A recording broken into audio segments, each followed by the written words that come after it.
Bakit nga ba tinatanggal ito? Magandang buhay po sa lahat. Shout out sa bago at regular nating subscriber. Yan mga kasi yung mga ano yan. Hindi naman yan dumi. Yan ay layak. Yan o, dami o. Yan o, mga dahon-dahon. Yan po kasi pagbagsak, tumatabo niya. Kaya minsan, kailangan mo sipain dahil makikita. Natatabunan na, nabubulok na yan. Malapit na pumutok o. Matatabunan ng layak. Mostly sa kanila ay may tangay-tangay na ganyan. Pag napatak, yan o. Ang una reason, pwede siyang pag pumutok ay pumasok yung dumi.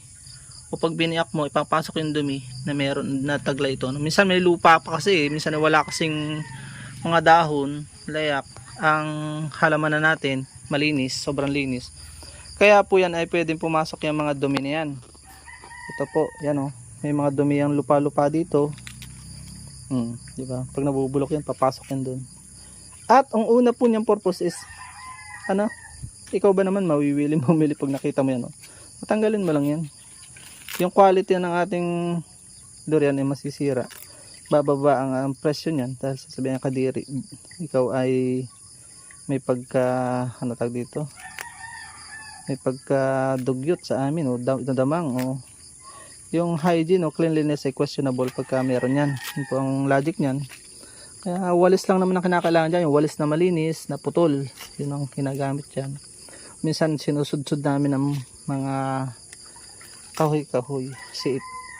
Yun lang po, maiksi lang ating vlog, hindi tayo nagpapakahaba at baka kayo mainit.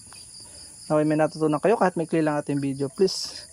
Yun lang po mga ka-agree, huwag niyo po skip ating ads, magdadagdag po tayo ng ating mission sa buhay. Pagka hindi kayo nag-skip, kapartner po namin kayo. Paalam and God bless you. May lupa pa oh. Okay, may natutunan kayo kahit maiksi lang ating video. Hanggang sa muli po nating informative videos. Paalam mo na po. Please support all Filipino vloggers. Pakita natin sa mundo na nagkakaisang lahing Pilipino. Paalam mo na po. Bye bye po.